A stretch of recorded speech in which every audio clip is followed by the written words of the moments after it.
उत्तर महाराष्ट्र, मराठवाडा, पश्चिम महाराष्ट्र, कोकण आणि आज अमरावती आणि नागपूर विभागामध्ये आमचे प्रदेश अध्यक्ष माननीय रवी चव्हाणजी आणि आमच्या संघटनेच्या सर्व कार्यकर्त्यांसोबत, पदाधिकाऱ्यांसोबत, लोकप्रतिनिधींसोबत, आमदार खासदारांसोबत बैठका घेतल्या. शेवटचा दिवस आहे आणि या बैठकीमध्ये प्रामुख्याने आमच्या सरकारने माननीय देवेंद्रजींनी, माननीय एकनाथजी आणि अजितदादांनी बसून जे या महाराष्ट्राच्या शेतकऱ्याकरता, पूरपीडिताकरता जे नुकसान झालं त्याकरता 32,000 कोटी रुपयाचं पॅकेज दिलं. दिवाळीपूर्वी प्रत्येक शेतकऱ्याला, पूरपीडिताला हा पॅकेजचा लाभ मिळाला पाहिजे याकरता संघटनेचे, महायुतीच्या कार्यकर्त्यांनी प्रशासनासोबत काम केलं पाहिजे.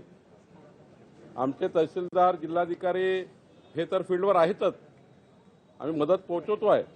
जे पॅकेज आहे ते आमचं केवायसीच्या माध्यमातून, ॲग्रीस्टॅगच्या माध्यमातून त्या ठिकाणी ऑनलाईन जाणार आहे.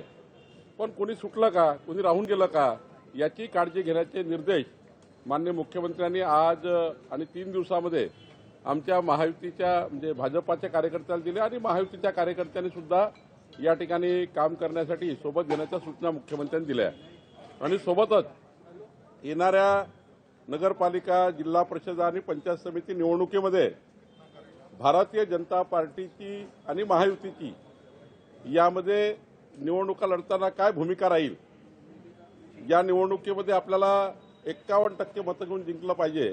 कारण विधानसभेमध्ये 51.78% मतं घेऊन आपण सत्तेमध्ये आलो आहे आणि त्यामुळं महायुतीमध्ये आम्ही हे माननीय मुख्यमंत्र्यांनी सांगितलं आहे की महायुतीची चाचपणी करा, महायुतीमध्ये त्या ठिकाणी चर्चा करा आणि ज्या ठिकाणी महायुती होणार नसेल त्या ठिकाणी मात्र आपसात मतभेद आणि मनभेद होणार नाही. या प्रकारचं कुठलंही पाऊल भारतीय जनता पार्टीच्या कार्यकर्त्यांनी उचलायचं नाही असं माननीय मुख्यमंत्र्यांनी सूचना दिलेल्या आहेत. सर, तुम्हाला विश्वास आहे का? कारण दिवाळीला तर 4 दिवस शिल्लक आहे. 4 दिवसात शेतकऱ्यांना मदत मिळेल आणि सुरू झाला आहे.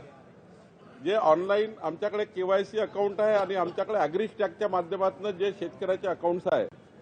आता हा आकडा मोठा आहे म्हणूनच या ठिकाणी महायुतीच्या कार्यकर्त्यांनी प्रशासनासोबत पटापट त्या ठिकाणी मदत पोहोचली पाहिजे.